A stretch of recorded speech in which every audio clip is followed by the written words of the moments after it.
The wind carried her voice across the Kansas prairie like a prayer given wings, and Nathan Pierce stopped his horse mid-stride to listen, certain he had died and gone to heaven without realizing it. He had been riding for 3 days straight, driving a small herd of cattle toward Grass Valley, exhausted beyond measure, covered in dust and sweat, when the sound reached him. A woman's voice, clear and pure as spring water, singing Amazing Grace with such feeling that it made his chest ache. Nathan was 24 years old and had spent the better part of his life on horseback, working ranches from Texas to Montana, and never once had he heard anything quite like this. He guided his horse toward the sound, leaving the cattle to graze in the tall grass. The year was 1877, and Kansas was still wild country, though settlements were beginning to take root along the railroad lines. Grass Valley was one such town, barely 5 years old, populated by farmers and ranchers trying to carve civilization out of the endless plains. As he crested a small rise, Nathan saw her. A woman knelt in a freshly turned field, dropping seeds into the dark earth with practiced movements. Her honey-colored hair was pulled back in a simple braid that hung down her back, and her calico dress was dusty at the hem. She sang as she worked, her voice never wavering, moving from Amazing Grace into Come Thou Fount without pause. Nathan sat there on his horse, transfixed. He had never been a particularly religious man, though his mother had tried her best to instill faith in him before she passed. But hearing this woman sing those old hymns while planting her crops, he felt something stir in his soul that he could not name. She must have sensed his presence because she stopped singing and looked up. Even from this distance, Nathan could see her eyes widen with surprise. She stood slowly, brushing dirt from her hands, watching him with a mixture of caution and curiosity. "I apologize for disturbing you, miss," Nathan called out, removing his hat. "I heard your singing and thought perhaps I had wandered into heaven by mistake." The woman's expression softened slightly, though she remained wary. "This is my family's land. Are you lost?" "No, miss. Just passing through with some cattle. My name is Nathan Pierce. I work for the Double R Ranch about 50 miles south of here." She studied him for a long moment, as if trying to determine whether he posed a threat. Nathan kept his hands visible and his posture relaxed. He was tall and lean, with dark hair that needed cutting and several days' worth of stubble on his jaw. His clothes were worn but clean, and his horse was well cared for, all signs that he was exactly what he claimed to be. "Grace Warren," she finally said. "My father and I have the farm about a mile that direction." She pointed toward a stand of cottonwood trees in the distance. "This field is the furthest from the house. We are trying to plant as much as we can before the weather turns." "It is a beautiful piece of land," Nathan said honestly. The field stretched out in neat rows, the soil rich and dark. Someone had put considerable work into clearing and preparing it. "And your singing is even more beautiful, if you do not mind me saying so." A faint blush colored Grace's cheeks. "That is kind of you. My mother used to say that singing while working was like offering a prayer of thanksgiving for the blessing of the work itself." "Your mother sounds like a wise woman." Grace's expression flickered with sadness. "She was. She passed 2 winters ago." "I am sorry for your loss." Nathan meant it. He knew the particular ache that came from losing a parent. "Thank you." Grace glanced at the sun, which was climbing toward its zenith. "I should get back to planting. These seeds will not sow themselves, and my father will wonder where I am if I am gone too long." Nathan knew he should ride on, but something made him hesitate. "Would you mind if I helped? I have some experience with planting, and my cattle are not going anywhere for a while." Grace looked startled by the offer. "You want to help plant seeds? If you would allow it. I promise I am better company than I look." A small smile tugged at the corner of Grace's mouth. "You look like you have been eating trail dust for days. 3 days, to be exact." Nathan dismounted and tied his horse to a nearby fence post. "But I know which end of a seed goes down, and I can work quietly if you prefer to keep singing." Grace watched him approach, still uncertain. "Why would you want to do this? You do not know us." Nathan could not quite explain it himself. There was something about this woman, about the way she had been singing with such unguarded joy while performing back-breaking work, that drew him like a magnet. "Maybe I just want to hear more of your singing, Miss Warren. It has been a long time since I heard anything that beautiful."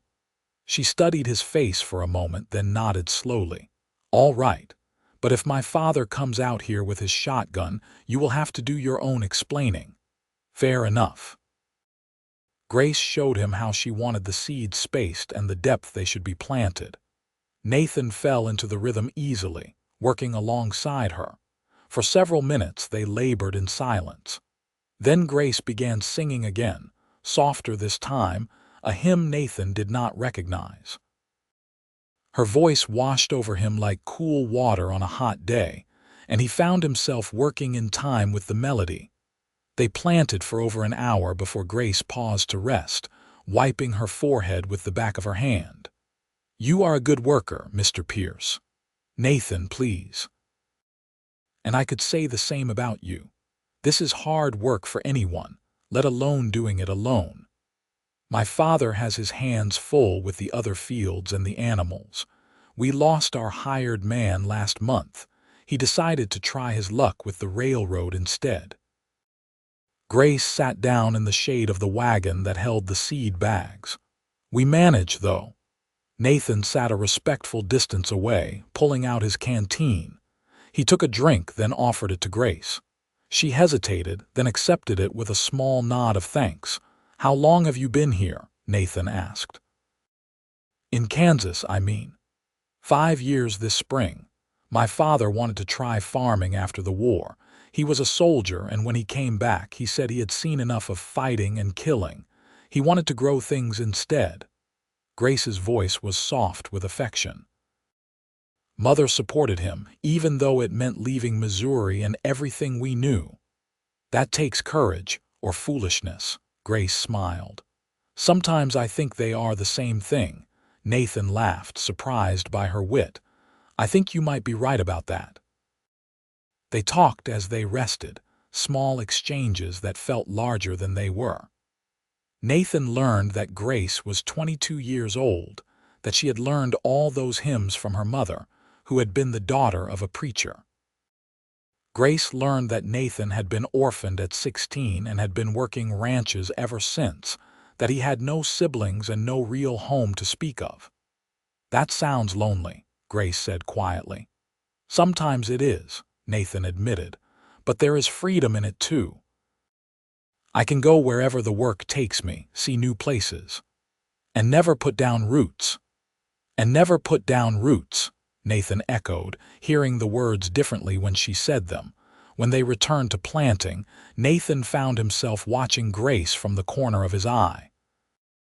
There was a grace to her movements that matched her name, a quiet strength in the way she worked.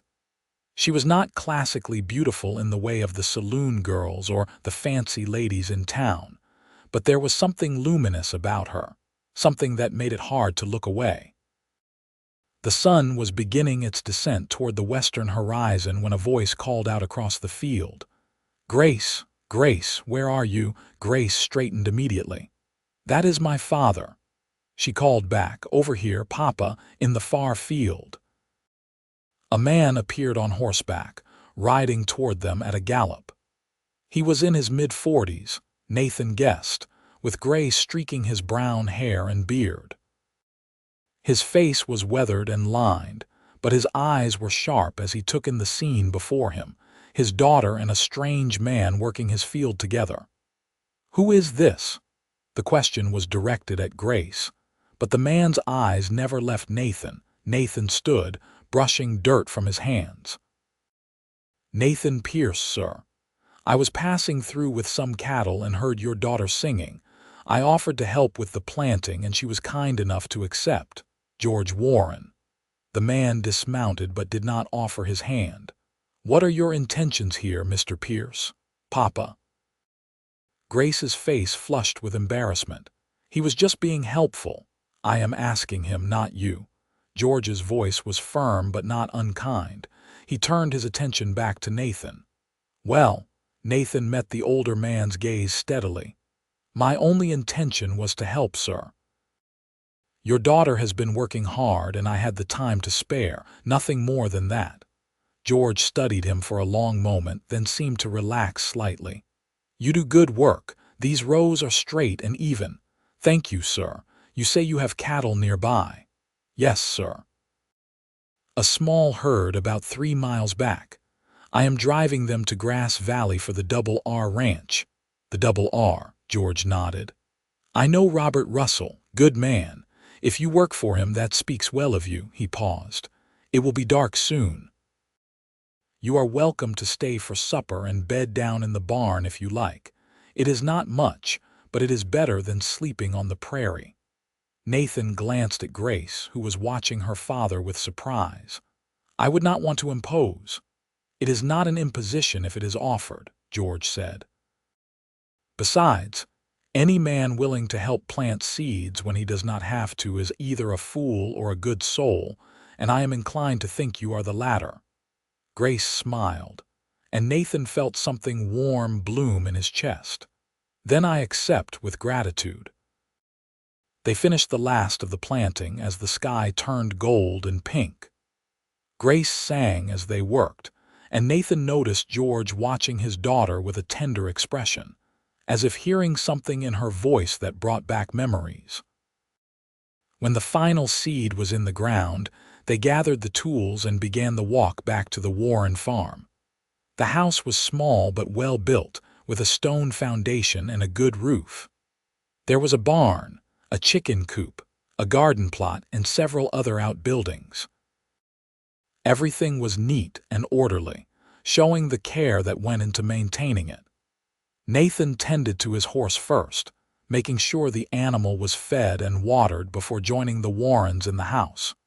Grace had changed into a clean dress and was working at the stove, her hair still in its braid. The small house smelled of cooking meat and bread, and Nathan's stomach rumbled loudly enough that George chuckled. Sit down, Mr. Pierce. Grace always makes enough to feed an army. The meal was simple but delicious. Salt pork, beans, cornbread, and stewed tomatoes. Nathan tried to remember the last time he had eaten at a proper table with other people and could not recall. The ranch hands usually ate quickly and quietly, too tired for much conversation. But here, George asked him questions about his work, about the places he had been, and Grace listened with bright, interested eyes. You have never wanted to settle somewhere? Grace asked as she poured coffee. To have land of your own, Nathan considered the question. I suppose I have never had enough money saved to make it a real possibility. Ranch work pays, but not enough to buy good land and stock it properly. What would you do if you could? Grace's question was genuine, curious. I think I would like to have a horse ranch, Nathan said slowly, the dream taking shape as he spoke it aloud. Breeding and training quality animals. There is always a need for good horses, and I have a hand for working with them. That sounds like a good dream, Grace said softly. They talked long into the evening until George finally stood and stretched. I am for bed. Grace, show Mr. Pierce to the barn and make sure he has blankets enough. Yes, Papa. Grace kissed her father's cheek. Good night. After George disappeared into the small bedroom, Grace led Nathan outside. The night was clear and cold, with more stars than Nathan had ever seen scattered across the black sky. Their footsteps crunched on the hard, packed earth as they walked to the barn. Your father is a good man, Nathan said. He is. He has had to be both mother and father to me these past 2 years, and it has not been easy for him. Grace opened the barn door and lit a lantern hanging inside. I worry about him sometimes. He works too hard. He is lucky to have you, Grace smiled, and I am lucky to have him. She gathered several wool blankets from a storage chest and handed them to Nathan. It is not the finest accommodations, but the hay is clean and the roof does not leak. It is more than fine. I have slept in worse places. They stood there for a moment, the lamplight casting shadows across Grace's face. Nathan wanted to say something, to find words for the strange feeling that had been growing in him all day, but nothing seemed adequate. "Thank you for helping today," Grace said quietly. "It meant more than you know." Sometimes the work feels endless, and having someone to share it with, even for a few hours, made it feel lighter. "I should be thanking you," Nathan replied, "for letting me stay, for sharing your table, and for the singing.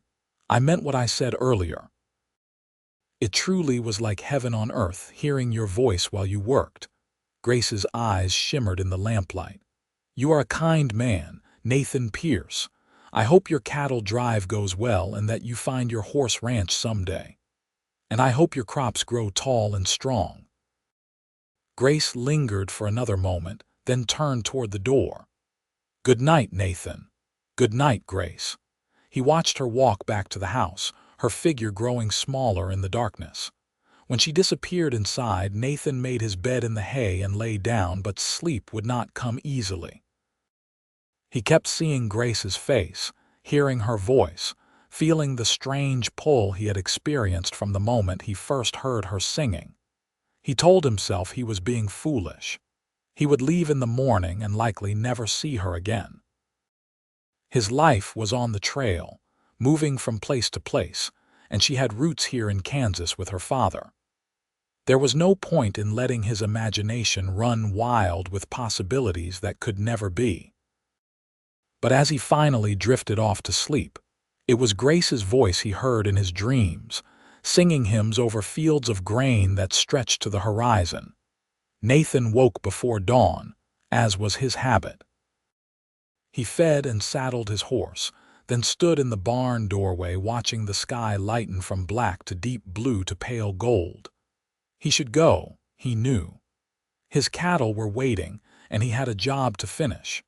But his feet seemed rooted to the spot. The house door opened, and Grace emerged carrying a basket. She saw him and smiled, crossing the yard to where he stood. "I thought you might want some breakfast before you left," she said, offering the basket. Inside were biscuits wrapped in cloth, still warm, and several thick slices of bacon. "It is not much, but it should see you through to Grass Valley." "You did not have to do this," Nathan said, though he accepted the basket gratefully. "I wanted to." Grace wrapped her shawl tighter against the morning chill. "Will you come back this way, after you deliver the cattle?" The question caught Nathan off guard. "I do not know. It depends on where the work takes me next." Grace nodded, looking down at her hands. "Of course. I just thought if you did, you would be welcome here. Papa enjoyed having someone new to talk to, and I—" She trailed off, a blush coloring her cheeks. "And you," Nathan prompted gently. "And I enjoyed it too. Having you here, I mean. It was nice." Nathan's heart hammered in his chest. He set the basket down and took a step closer to Grace. "Miss Warren, Grace, I know I have no right to ask this, but would you mind very much if I did come back? Not just to visit, but to see you specifically." Grace looked up at him, her eyes wide. "You would want to do that?" "I would, very much." Nathan swallowed hard. "I know we only just met yesterday, and maybe I am crazy for feeling this way so quickly, but something about you, about being here, feels right in a way nothing else ever has." "I feel it too," Grace whispered. "I thought perhaps I was imagining it." "You are not imagining anything." Nathan reached out slowly, giving Grace plenty of time to step back if she wanted. When she did not, he took her hand gently in his. Her fingers were rough from work but warm. "I have to finish this cattle drive, but after that, if you will have me, I would like to come back and court you properly." "With your father's permission, of course." Grace's smile was radiant. I would like that very much, and I think Papa would approve, though you will have to ask him yourself. Is he awake? Probably. He rises early too. Nathan squeezed Grace's hand once, then released it and strode toward the house. His heart was pounding, but he felt more certain of this than he had felt about anything in years. He knocked on the door, and George opened it a moment later, fully dressed and clearly unsurprised to find Nathan there. "Mr. Warren, sir, I would like to ask your permission to court your daughter," Nathan said without preamble. "I know I have little to offer right now except my word and my willingness to work hard, but I give you both freely."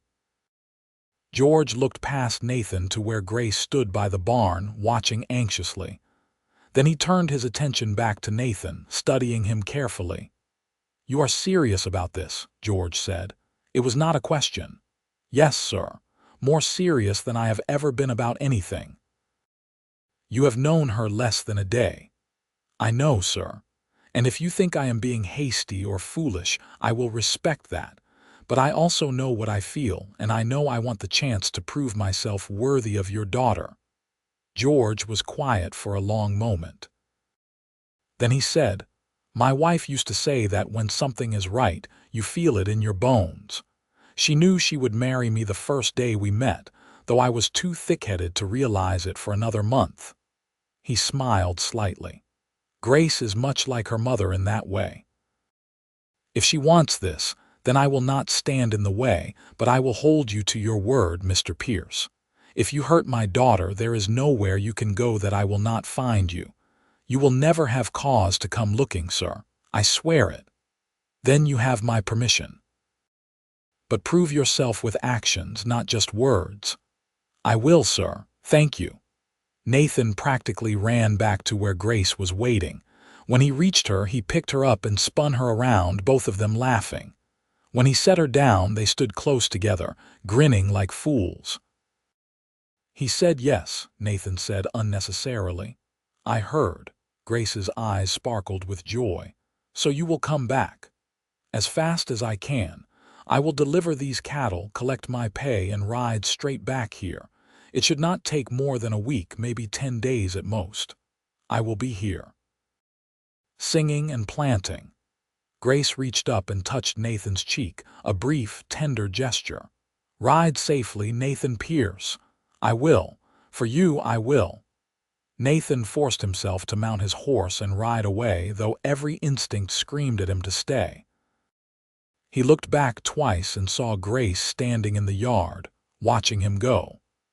The second time, she raised her hand in farewell, and he did the same. As he rode back to collect his cattle, Nathan felt as though the world had shifted on its axis. Yesterday morning, he had been just another drifter, a man with no real purpose beyond the next job. Now he had a reason to work harder, to save every penny, to build something lasting. He had found Grace Warren, and in finding her, he had found something he had not even known he was looking for. The cattle drive to Grass Valley took 2 more days. Nathan pushed hard, eager to complete the job and collect his pay. The small town was bustling when he arrived, with the railroad bringing new settlers and commerce every week. He delivered the herd to the buyer Robert Russell had arranged, then went to collect his wages from the ranch office. Robert Russell himself was there, a grizzled man in his 60s with shrewd eyes and a fair reputation. "Good work, Pierce. The buyer says they are in fine condition." "Thank you, sir." Nathan accepted the money and counted it quickly. "Mr. Russell, I wanted to ask if you might have more work available in the coming months. I am looking to stay in this area for a while." Russell raised an eyebrow. "That is new. You have always been one to wander. What changed?" "I met someone. A woman. I want to court her proper, which means I need steady work nearby." A smile tugged at Russell's weathered face. "Well, I will be damned. I never thought I would see the day Nathan Pierce settled down. Who is the lucky lady?" "Grace Warren. Her father has a farm about 50 miles west of here. George Warren, I know him. Good man, hard worker. His daughter is the one who sings, right? I heard her at the church social last year, voiced like an angel. That is her, Nathan said, unable to keep the pride from his voice. Then you are a lucky man, Pierce. As for work, I can always use good hands. Come back in a week and I will have something for you. Fair wages and you can stay in the bunkhouse. Thank you, sir. I appreciate it. Nathan spent that night in Grass Valley, sleeping in a real bed at the boarding house and eating a hot meal that he did not have to cook himself. But the town felt empty and hollow compared to the Warren farm. He found himself thinking about Grace constantly, wondering what she was doing, if she was singing as she worked, if she was thinking of him too. The next morning he bought supplies for the return journey and a few small gifts. A blue ribbon that matched Grace's eyes, a tin of peppermint candies, and a book of poetry he found at the general store. Then he set out, riding hard across the prairie. He made the journey in a day and a half, arriving at the Warren farm in the late afternoon. Grace was in the garden, pulling weeds when he rode up. She looked up at the sound of hooves, and her face transformed with joy when she recognized him. Nathan, you are back already. He dismounted quickly and closed the distance between them. I said I would come back as fast as I could. Grace laughed, brushing dirt from her hands. I did not think you meant this fast. It has only been 4 days. 4 days too long. Nathan pulled out the gifts and handed them to her, suddenly shy. I brought you these. They are not much, but I saw them and thought of you. Grace unwrapped the ribbon first, running it through her fingers.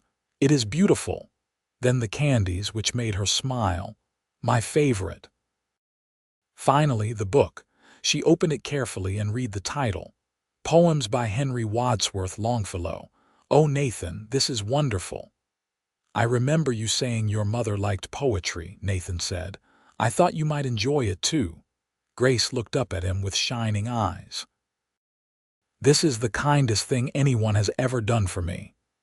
She stood on her toes and kissed his cheek, a quick, impulsive gesture that left them both blushing. Thank you. George emerged from the barn at that moment, saw them standing close together and called out, Mr. Pierce. You are back sooner than I expected. Yes, sir. I hope you do not mind. Mind, no, but you are going to make yourself useful while you are here. I have fence that needs mending and a roof that needs patching. George's tone was gruff, but his eyes twinkled. You want to court my daughter, you can start by showing me you know how to work. Yes, sir. I would be happy to help. And so began a pattern that would continue for the next several months. Nathan would work for the Double R Ranch during the week, then ride out to the Warren farm on the weekends to help with whatever needed doing, and to spend time with Grace. He mended fences, patched roofs, repaired the barn door, helped with the harvest, and did 100 other tasks, all while getting to know the woman who had captured his heart so completely. Grace, for her part, continued to sing as she worked, and Nathan never tired of hearing her voice. They would talk for hours about everything and nothing, their childhoods, their dreams, their fears and hopes. Nathan told her about the loneliness of his years on the trail, the way he had felt like a leaf blown by the wind with no place to land. Grace told him about the grief of losing her mother, the responsibility of caring for her father and the farm, the way she sometimes felt trapped by duty, even as she loved the life they had built. You ever want to leave?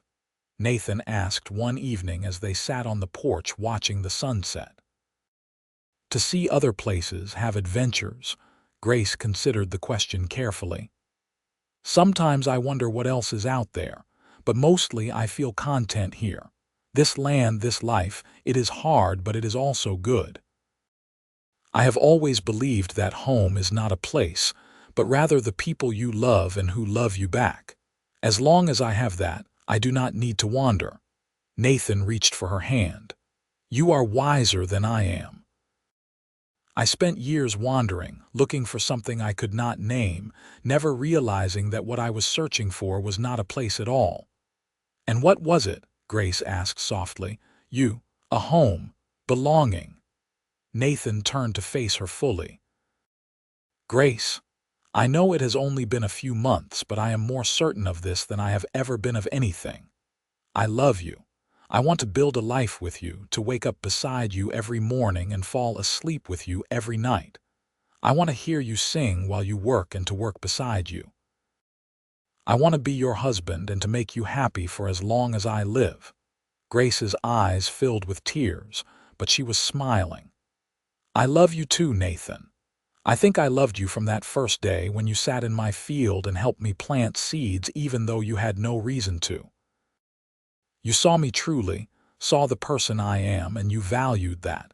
I want to be your wife, to share this life with you, to build our future together. Nathan pulled a simple gold band from his pocket. He had bought it with nearly all his savings, but he had no regrets. Grace Warren, will you marry me? Yes, Grace breathed. Yes, 1,000 times yes. He slipped the ring onto her finger, and they sat there holding hands as the sun dipped below the horizon, painting the sky in shades of orange and purple and gold. When George came out to check on them, he took one look at their faces and said, I suppose I should start planning a wedding. The wedding took place on a crisp October morning in 1878, more than a year after Nathan had first heard Grace singing in the field. The ceremony was held at the small church in Grass Valley, with the few neighbors and friends the Warrens had made in Kansas in attendance. Grace wore a simple white dress that had belonged to her mother, altered to fit her. Nathan wore a new suit he had saved for weeks to buy, and when he saw Grace walking toward him down the aisle, he felt his breath catch in his throat. She was beautiful, but more than that, she was his partner, his love, his home. The Reverend kept the ceremony short and simple. They exchanged vows, promising to love and honor each other in sickness and health, for richer or poorer, until death parted them. When the Reverend pronounced them husband and wife, Nathan kissed Grace gently, reverently, sealing their promises. The small reception was held at the Warren farm, with food and music and dancing. Nathan danced with his bride, holding her close, marveling at how much his life had changed. A year ago, he had been alone in the world, drifting from job to job with no real purpose. Now he had a wife, a father-in-law who had become like a true father to him, and a place to call home. "What are you thinking?" Grace asked, her head resting on his shoulder as they swayed to the music. "That I am the luckiest man alive," Nathan said honestly. "And that I cannot wait to spend the rest of my life with you." Grace tilted her head back to look at him. "Where will we live? Have you thought about that?" They had discussed it at length over the past few weeks. "Robert Russell offered to let us stay in one of the small houses on the ranch property. It is not much, but it would be ours, and I have been saving every penny I can. In a few years, maybe we can buy our own land, start that horse ranch I told you about." "I would like that," Grace said. "But wherever we are, as long as we are together, that is all that matters to me." That night, after the guests had departed and George had retired to his room, Nathan and Grace left for their new home on the Double R Ranch. The small house was nothing fancy, just 3 rooms with basic furnishings, but Grace had been there the week before to clean it thoroughly and add small touches. Curtains for the windows, quilts on the bed, wildflowers in a jar on the table. "It is perfect," Nathan said, lifting Grace over the threshold, "because you are here." They spent their first night as husband and wife, learning each other, discovering the joy and intimacy of marriage. Nathan was gentle and patient, wanting nothing more than to show Grace how deeply he loved her. And when they finally fell asleep in each other's arms, both felt a peace and contentment neither had known before. The next months passed in a blur of work and happiness. Nathan continued his job at the Double R, proving himself so reliable and skilled that Robert Russell promoted him to foreman, overseeing the other ranch hands and managing the day-to-day operations. The raise in pay was significant, and Nathan began saving more aggressively, his dream of owning his own ranch feeling more attainable with each passing week. Grace made their small house into a home, cooking meals that filled the rooms with delicious smells, tending a small garden and befriending the other ranch families. But she still rode out to help her father whenever she could, and Nathan always went with her. They worked the Warren farm together, planting and harvesting, repairing and building, just as they had that first day, and Grace still sang. She sang while cooking, while cleaning, while working in the garden. Her voice filled their home with beauty and peace, and Nathan never tired of hearing it. Sometimes he would stop whatever he was doing just to listen, remembering that first day when her voice had called to him across the prairie like an answered prayer. In the spring of 1879, Grace told Nathan she was expecting their first child. He was overjoyed, immediately becoming protective and attentive, insisting she rest more and let him take on the heavier tasks. Grace tolerated his fussing with good humor, even as she continued to work as much as her growing body would allow. "I am not made of glass," she would remind him gently. "Women have been having babies since the beginning of time. But this is our baby," Nathan would respond, "and you are my wife. Let me take care of you." George was delighted by the news that he would be a grandfather. He spent weeks building a beautiful cradle from oak wood, carving intricate designs into the sides.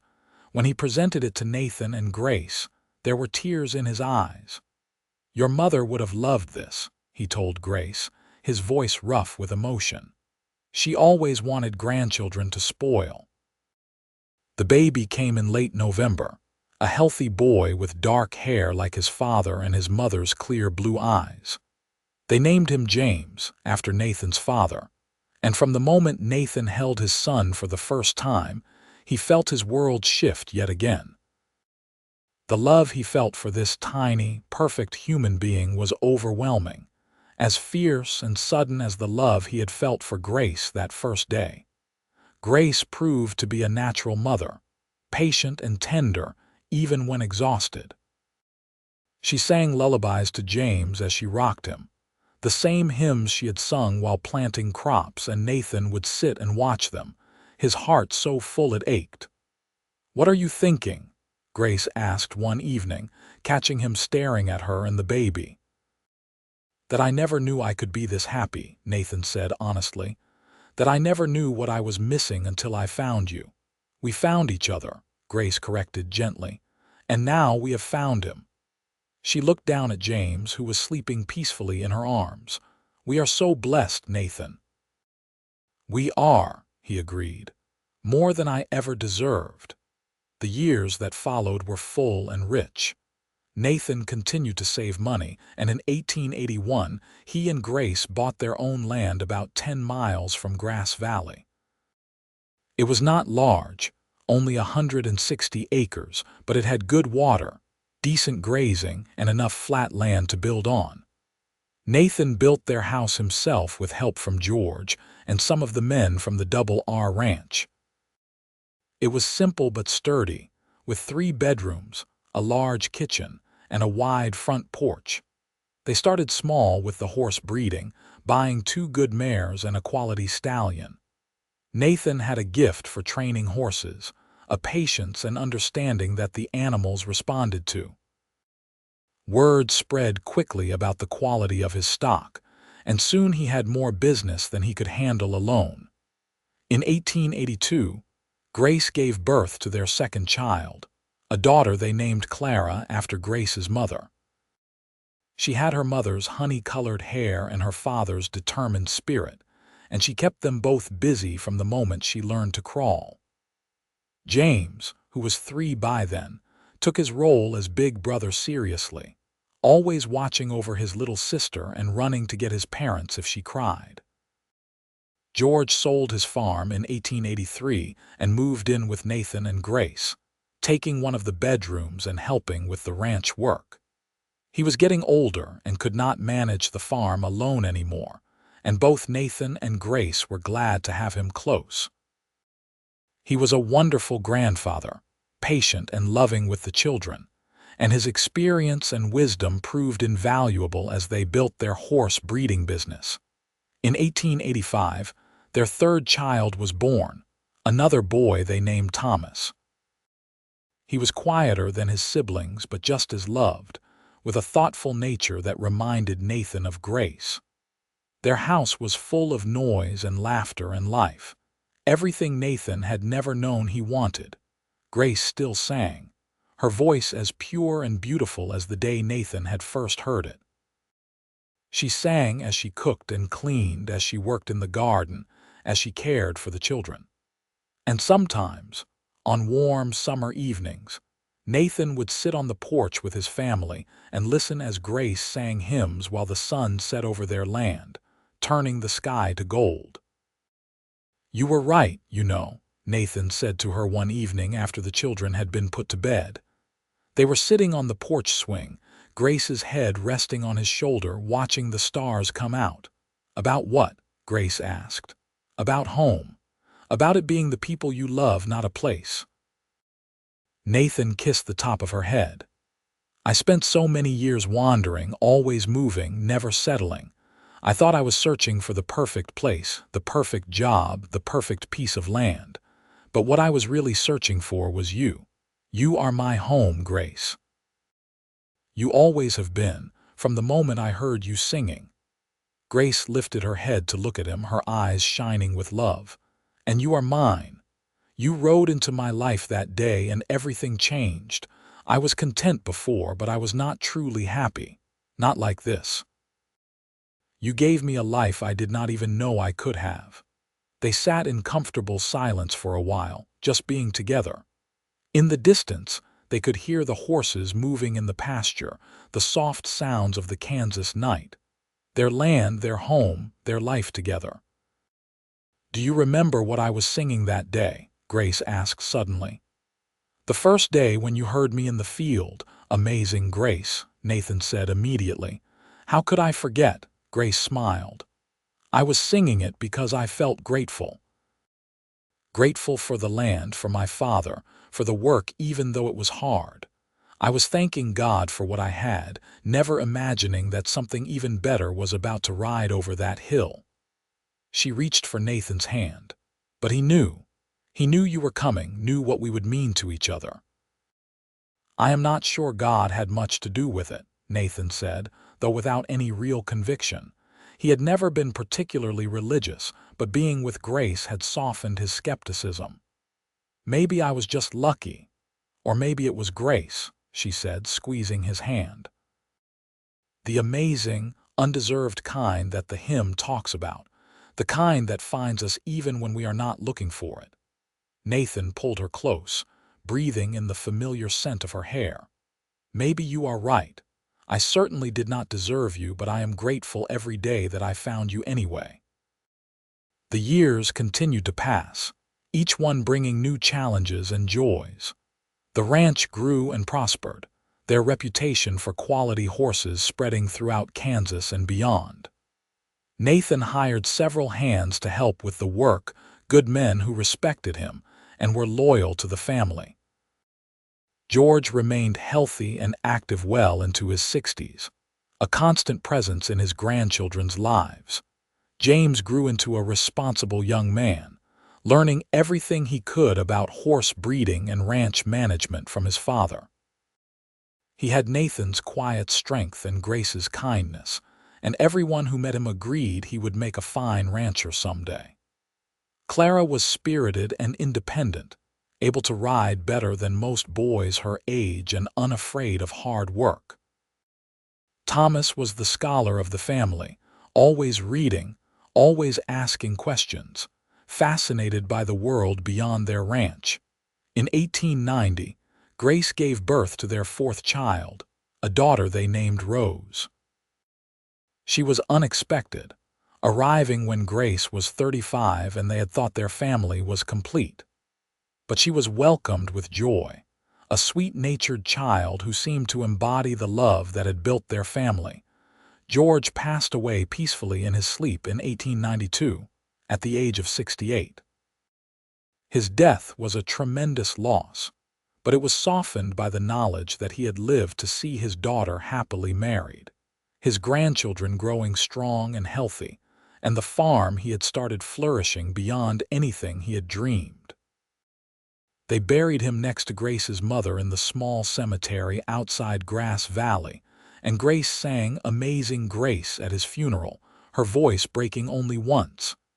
"He was so proud of you," Nathan told her afterwards, holding her as she wept. "Of all we built together, he died a happy man, Grace." "I know," she whispered, "but I will miss him terribly." "As will I. He was a good father to me, the only real father I ever knew." They leaned on each other through the grief, their love and partnership seeing them through as it always had. The children helped too, needing their attention and care, reminding them that life continued even in the midst of loss. The turn of the century brought changes to Kansas and to their lives. The railroad expanded, bringing more people and more civilization to the prairie. Grass Valley grew from a small frontier town into a proper settlement with a bank, a school, and several churches. Technology advanced, with new tools and equipment making ranch work easier. But some things remained constant: the land, the horses, the family they had built. Nathan and Grace celebrated their 25th wedding anniversary in 1903. Their children organized a party, inviting friends and neighbors from throughout the area. James was 24 by then, married to a sweet girl named Sarah, and working as Nathan's full partner in the ranch. Clara was 21, engaged to a young rancher from a neighboring property. Thomas was 18, preparing to leave for university in the East, much to his mother's mixed pride and worry. And Rose was 13, still a child but showing signs of the beautiful woman she would become. "Look at what we made," Grace said to Nathan as they watched their children and grandchildren laughing and dancing. James and Sarah had given them 2 grandchildren already, with another on the way. "Look at the life we built." "I look at it every day and marvel," Nathan said. 25 years ago, I was a drifter with nothing to my name but a horse and a saddle. Now I have all this. And it all started because I heard you singing." Grace leaned against him, and he wrapped his arm around her waist. They were older now, both in their late 40s, with gray threading their hair and lines on their faces. But to Nathan, Grace was just as beautiful as she had been at 22, kneeling in that field. More so because now he knew every expression, every mood, every thought that crossed her lovely face. "Sing for me," Nathan said suddenly, "like you did that day." Grace looked up at him in surprise. "Now, here." "Yes, please." She smiled and nodded, then raised her voice in song. The conversations around them gradually quieted as people turned to listen. Grace sang Amazing Grace, her voice still clear and pure despite the years. Nathan watched her, remembering that first day, how her voice had stopped him in his tracks and changed the course of his life. When she finished, there was a moment of perfect silence, then applause and calls for more. Grace blushed but obliged, singing several more hymns while Nathan stood beside her, one hand on the small of her back, marveling at the gift he had been given. That night, after everyone had left and they were alone in the house that had become so full of memories, Grace said, "I have been thinking about what you said earlier, about how it all started because you heard me singing." "What about it?" "I was thinking that it was meant to be all of it. That day, you were supposed to be riding past that field at exactly that moment, and I was supposed to be singing, even though I could have been working in silence. All of it was arranged by something larger than us, bringing us together when we needed each other most. Nathan considered this. He still was not sure about divine providence or fate, but he could not deny that something extraordinary had happened that day. Maybe you are right. I do not understand it all, but I am grateful for it regardless of how it happened. As am I. Grace kissed him softly. I love you, Nathan Pierce. Today, tomorrow, and always. And I love you, Grace Pierce, more than words can say. The years continued their steady march forward. Thomas graduated from university and returned home to work on the ranch, bringing new ideas and modern methods that helped the business grow even more. Clara married and settled nearby, giving Nathan and Grace more grandchildren to dote on. Rose grew into an accomplished young woman, with her mother's voice and her father's determination. In 1910, Nathan and Grace celebrated 50 years since Nathan had first heard Grace singing in the field. They were both in their 60s now, slowed by age but still active and engaged with the ranch and their family. They had 14 grandchildren by then, with more on the way, and the ranch had expanded to over 600 acres. 50 years, Grace marveled as they sat on the porch one evening, in the same spot where they had spent countless nights watching the sunset. It seems like both forever and no time at all. I know what you mean, Nathan said. He moved more slowly now, his joints stiff from decades of hard work, but his mind was as sharp as ever. Sometimes I feel like that young cowboy, hearing your voice for the first time and thinking I had stumbled into heaven. Other times, I feel every one of those 50 years. Do you have any regrets? Grace asked. Nathan thought about it seriously. His life had been hard at times, filled with challenges and setbacks and losses. But regrets? Not a single one. Every choice I made led me here to this life. I would not change anything. Neither would I. Grace reached for his hand, her fingers lacing through his as naturally as breathing. We have been so blessed, Nathan. With each other, with our children and grandchildren, with this land. I could not have asked for a better life. They sat in comfortable silence, watching the last light fade from the sky. In the distance, they could hear the horses, the same sounds that had been the backdrop to their entire marriage. Nathan thought about all the horses they had bred and trained, the thousands of hours spent working side by side, building something lasting. Sing for me, Nathan said, as he had so many times over the years.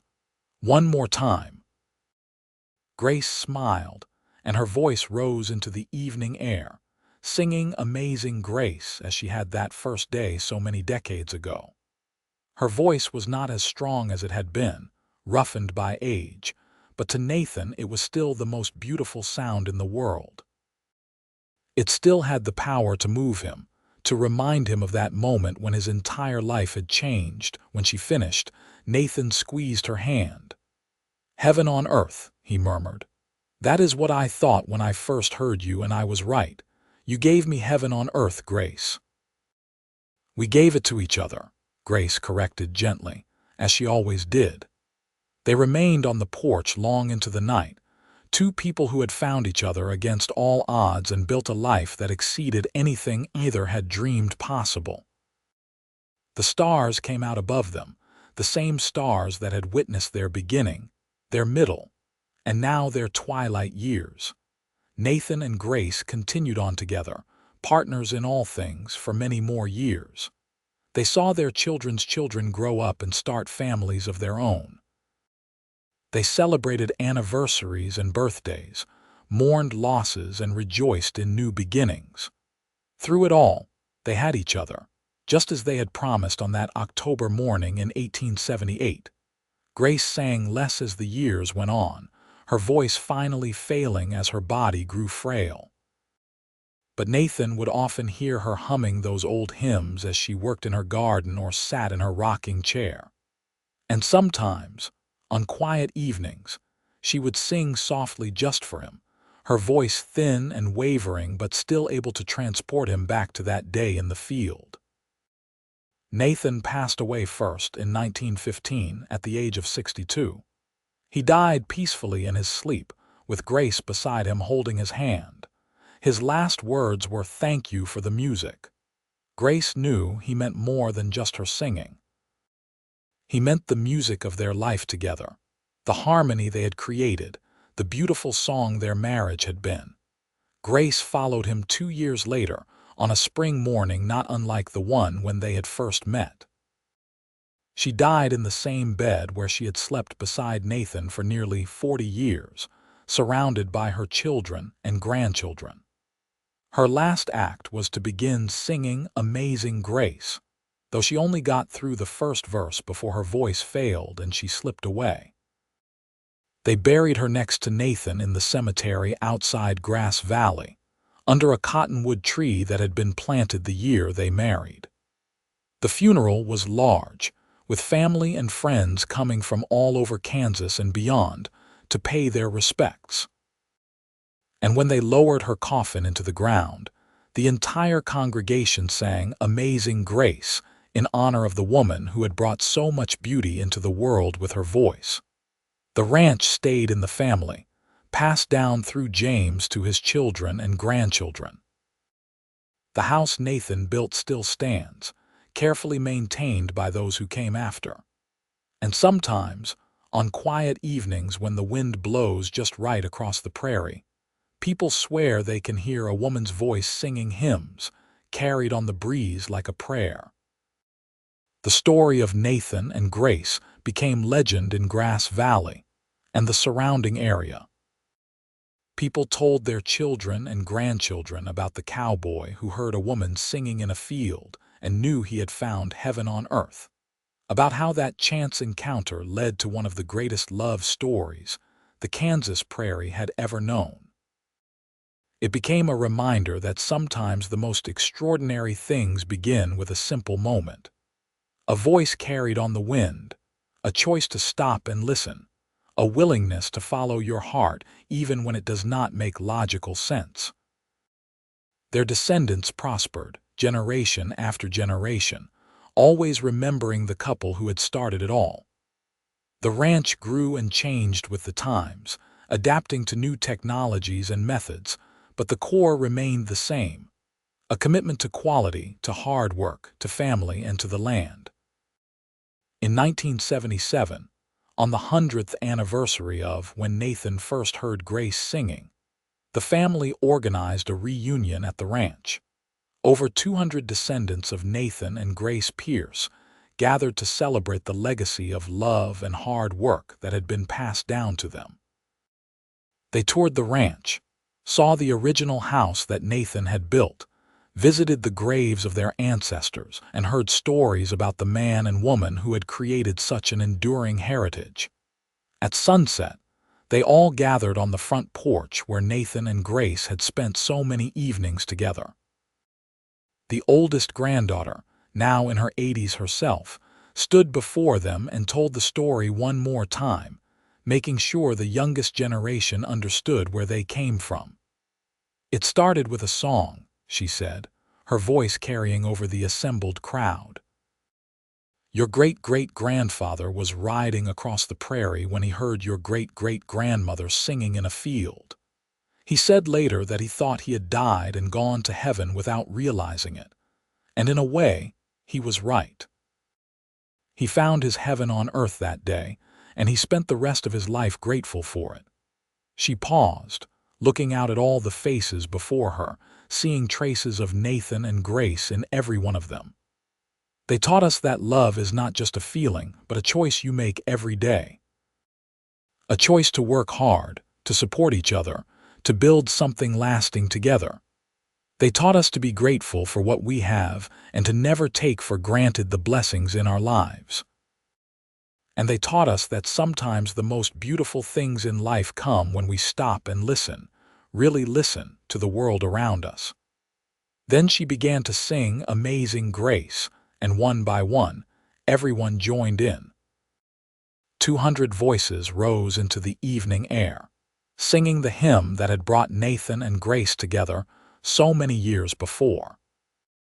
And as the last notes faded into the Kansas night, every person there felt the presence of something larger than themselves, a connection to the past and to each other that transcended time. The Pierce Ranch continued for many more generations, a testament to the love between two people who found each other on a spring day in 1877. The land changed, the world changed, but the story remained constant. A reminder that true love, when nurtured and cherished, can create something that lasts far beyond a single lifetime. And sometimes, even now, when the wind blows across those Kansas plains, people claim they can hear it. A woman's voice, clear and pure, singing hymns while planting crops, and a cowboy's heart recognizing that he has found heaven on earth. It is a song that never truly ends, echoing through generations, reminding everyone who hears it that love, when it is real and true, is the most powerful force in the world. The story of Nathan and Grace Pierce lived on not just in memory but in action, in the way their descendants chose to live their lives. They remembered the lessons their ancestors had taught. Work hard, love deeply, be grateful for what you have, and never stop singing even when the work is hard. These principles guided the family through good times and bad, through wars and depressions and personal tragedies, always bringing them back to the foundation that Nathan and Grace had laid. Their romance, which had begun with a voice carried on the wind and a cowboy brave enough to follow it, became a symbol of hope and possibility. It proved that one moment, one choice, one act of courage could change everything. Nathan could have ridden past that field without stopping. Grace could have been too shy to accept his help. Either of them could have let fear or caution prevent them from opening their hearts. But they did not, and because of that choice, hundreds of lives were enriched, a legacy was built, and a love story for the ages was written. In the end, that is what mattered most. Not the land or the money or the success, but the love that had started it all and continued to ripple outward through time. Nathan and Grace had found each other in an unlikely place at an unlikely time, and they had chosen to build something beautiful together. That choice, repeated every day for nearly 40 years of marriage, had created something that would outlast them both. Heaven on earth, Nathan had called it, and he was right. Not because their life was perfect or easy, but because they had found in each other what everyone searches for: a partner, a companion, a love that makes all the struggles worthwhile. They had found home in each other, and in doing so, they had created a home for countless others. The Kansas prairie still stretches wide and endless, just as it did in 1877. The wind still blows across the grassland, carrying seeds and sounds and possibilities. And somewhere in Grass Valley, on a ranch built by a cowboy and the woman whose singing captured his heart, the legacy continues. The story lives on, passed from generation to generation, a reminder that the most extraordinary journeys often begin with a single step, a single choice, a single song. Nathan Pierce heard Grace Warren singing hymns while planting crops, and he knew he had found heaven on earth. He was right. And because he was brave enough to act on that knowledge, because Grace was brave enough to let him into her life, they created something eternal. Not just a family or a ranch or a legacy, but proof that love, real love, can transform everything it touches. Their story ended, as all stories must, with death and farewell. But in another sense, it never ended at all.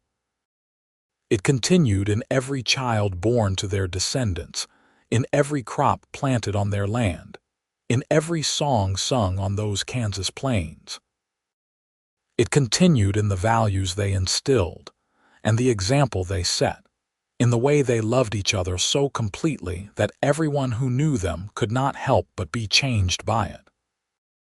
And on quiet evenings, when the sun sets over the prairie in shades of gold and rose, when the wind whispers through the grass, and the horses move peacefully in their pastures, the story lives on. A cowboy and a singing woman, two lives that intersected on a spring day in 1877 and became one, creating a love story that proved heaven could indeed be found on earth if you were willing to stop and listen for it.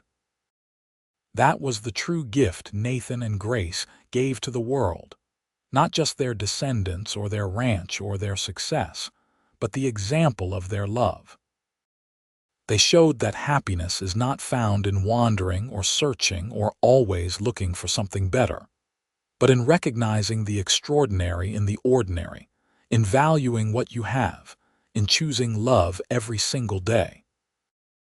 They showed that home is not a place but a person, and that the greatest adventure is not traveling the world but building a life with someone you love. Nathan Pierce was a cowboy with nothing, and Grace Warren was a farmer's daughter singing in a field. Separately, they were just two more people trying to survive in the harsh Kansas prairie. Together, they were everything. Together, they created heaven on earth. And that, in the end, is what made their story worth telling, worth remembering, worth passing down through the generations as a reminder that love, true love, is always worth the risk.